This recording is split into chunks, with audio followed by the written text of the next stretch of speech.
네, 김영환입니다. 어제 그제 영상에 제 상반신이 굉장히 짧게 나왔는데요. 오늘은 조금 더 잡아봤습니다. 오늘도 같이 말씀 묵상하게 돼서 너무나 감사합니다. 멋을 잘 내는 사람이 있습니다. 멋을 잘 내는 사람은 감각적으로 옷을 입죠. 신을 신어도 보통 사람과 조금 다른 신을 신습니다. 그런데 굉장히 멋져 보이죠. 그런데 멋이 무엇인지 모르는 사람은 아무리 좋은 신발을 신어도 좀 이상합니다. 신발과 옷이 잘 매치가 되지 않죠. 모자를 써도 옷과 전체적으로 밸런스가 맞지 않습니다. 저도 잘 멋을 낼 줄은 잘 모르는데요. 근데 오늘 바울이 이상한 멋을 내는 크리스찬이 있다.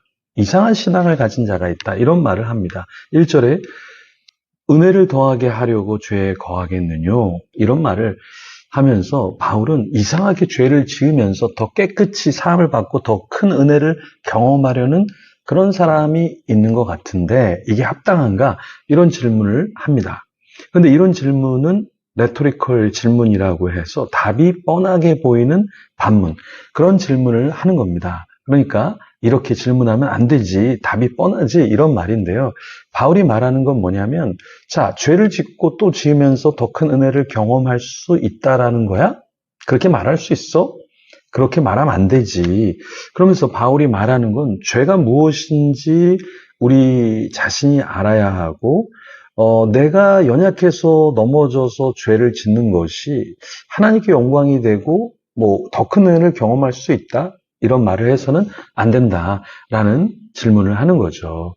은혜가 있기 위해서 죄를 짓는다? 그럼 더 많은 죄를 지으면 더 큰 은혜가 있다? 이건 바보 같은 이야기라는 거죠. 예를 들어서 이런 거예요.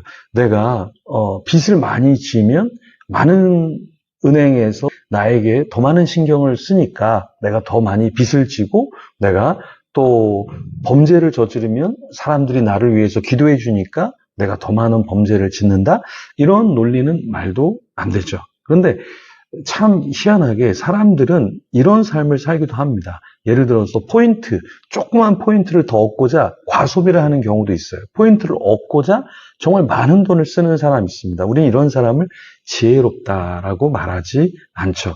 그래서 바울은 지금 우리에게 필요한 건 무엇이냐면 죄를 지으면서 은혜를 경험하려는 그런 마음, 그런 삶이 아니라 하나님, 나의 죄를 멈추게 해주세요. 하나님, 나는 여전히 연약합니다. 이걸 고백해야 한다라는 것이죠. 신앙생활은 죄와 더불어 사는 것이 아니라 예수님과 더불어 살려고 노력해야 하는 것이죠.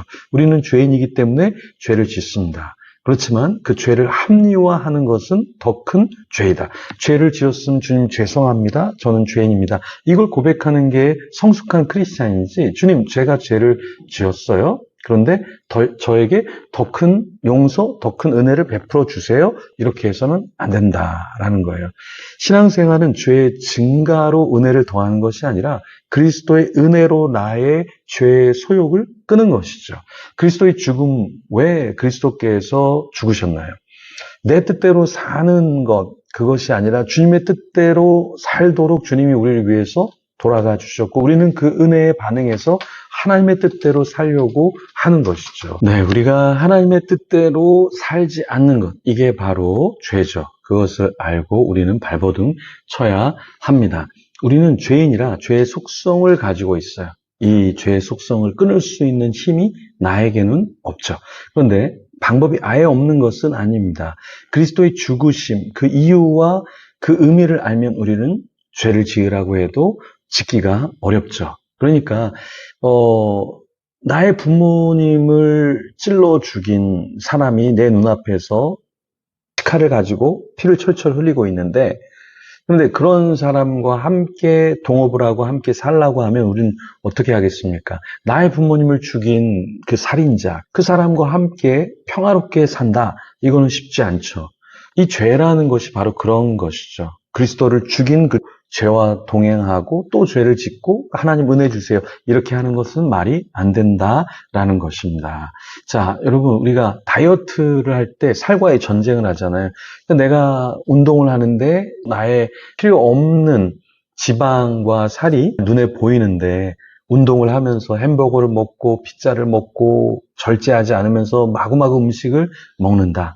그러면 그게 진정한 다이어트겠습니까? 우리가 운동을 한다라는 것은 내가 불필요한 지방들을 빼고 나를 건강하게 하는 것이잖아요. 그래서 음식도 굉장히 조절해서 먹게 되잖아요. 그러니까 신앙도 마찬가지다. 내 안에 있는 죄를 내가 이제는 굉장히 증오하는 것이죠. 아, 내가 또 넘어졌구나.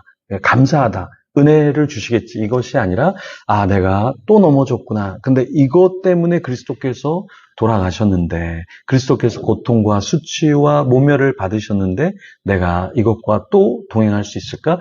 이런 생각을 우리는 해야 하는 것이죠. 저희 아버지가 옥수수 장사를 좀 하셨는데, 긴 세월 동안 옥수수 장사를 하셨습니다. 강원도에 크게 땅을 이렇게 임대를 받아서 거기서 장사를 하시고 계속 성공하지 못했는데요.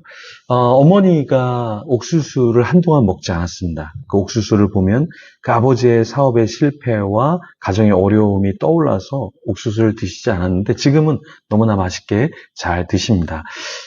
우리도 마찬가지입니다. 우리의 죄가 그리스도를 죽게 했다. 이것을 우리가 알고 있다면, 느낀다면 우리는 죄를 짓고 더 은혜를 간구하고 누리는 자라고 자부하는 것이 아니라 이 죄를 주님 사하여 주시고 멀리해 주시고 나와 함께 있지 않게 하여 주시옵소서. 오늘 하루도 우리 안에 죄가 들어오지 않도록, 죄가 있다면 그 죄가 끊어지도록, 그리고 더 이상 이 죄가 누군가를 힘들게 하지 않고 또 하나님의 마음을 힘들게 하지 않도록 우리 같이 한번 기도하면서 우리 하루를 시작하도록 하겠습니다. 같이 기도하겠습니다.